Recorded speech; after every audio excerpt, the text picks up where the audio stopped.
چې زه نه مرم ستا د دومره غمه چې چې د تشهیر سړی وي نو باندې دای سره پروګرام ور شي بل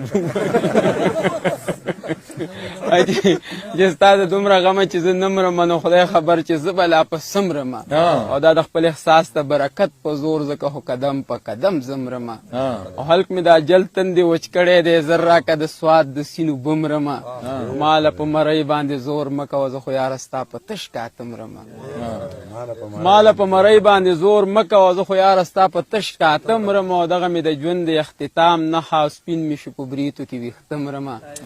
او یو تره دومره راته پته ده زه به ستا د غم په خوب وده مرم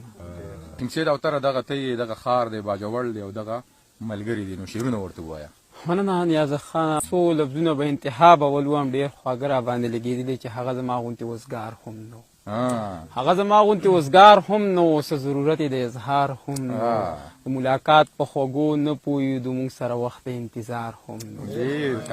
مننه چې د ملاقات په خوږو نه پوهېدو موږ سره وخت انتظار هم نو چاته کتار کې زلیخه ولاړه او بعضې یوسف له خریدار هم واه ډېر ښه یاره دا بیا ووایه مننه چې چاته کتار کې زلیخه ولاړه او بعضې یوسف له خریدار خم نو او دا د باجوړ د خاورې ته په پښتنه مینه چې ستاسو په مړو زیارتونه جوړ شو زموږ شهید له به مزار خم نو مننه چې ستاسو په مړو زیارتونه جوړ شو زموږ شهید له به مزار خم نو چې ستا د غېږې جنتونه غواړي نو انیس خو دومره پرهیزګار خم نو هر سړی مالدارو له پخه راځي او څوک زموږ د خوارو په کار نه راځي او کله کله خیال په هدیره کوئ دلته به د ټولو ګورې شپه راځي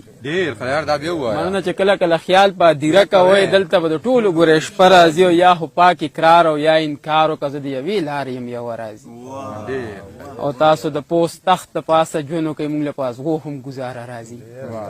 او څنګه ستا د غم نه تېښته وکړمه نه راله څه چل نه بهانه راځي او ځکه مې اوتره لار ته وکتل غوږ کې مې چوي چې هغه راځي نه د پړې نه د وړې نه د پړې نه د وړې ډېر بې حسه بې معنې صرف ناز ادا د کار دی نور په خدای که د پیسې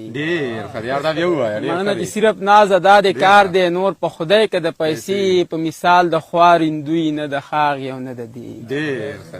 مننه چې په مثال د خوارندوی نه د هاغې نه د دې یو نیت صورت ته چې د ګورم بس خو هر وخت سرې نیزي مننه چې نیت صورت ته چې د ګورم بس خو هر وخت سرې نیزي او حق حیران یم د خپل زړه ته چې په څه درته نږدې او چې د ژوند په هره لاره لکه سوری راپسې او زه او تر در باندې پوه شوم چې روان د بل په خولې او دغه څو لفظونه زما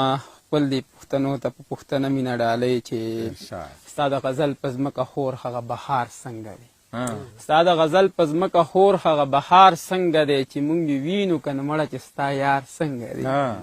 او د محبت ته برکته خو دنیا جوړه ده د محبت ته برکته خو دنیا جوړه ده په دې ګناه باندې فرهاد بیا ګناهګار څنګه دی او چې خپل ریحي ریحي ګریوان ور باندې وګنډمه چې خپل ریحي ریحي ګریوان ور باندې وګنډمه د اوږدو زلفو نه یو راکړه چې دا تار څنګه دی او نن یو خانګوټي یو غریب ته په مجموزه کې وي نن یو خانګوټي یو غریب ته په مجموزه کې وي چې زما سپو ته غوښه ږدي نو دغه کار څنګه دی او زما په وینو یې لاسونه سره کول ویلې زما په وینو یې لاسونه سره کول ویلې د بل ډولۍ ته ورختوله دا سینګار څنګه دی او تره ورشه لږ د حال احوال خبرې واخله او تره ورشه لږ د حال احوال خبرې واخله چې ستا د عشق په تبه پروت هغه بیمار څنګه دی مو د نمبر وایه غزلي وایه ستړي کول مه کوه نیازه او کنه ولې ته ما د خیر غزل ووایي نو یو څه ماړه بس دی کنه یعنې یوازې په څه پړ وایه راشه هلکه درمانه کښېنه درمانه راشه ده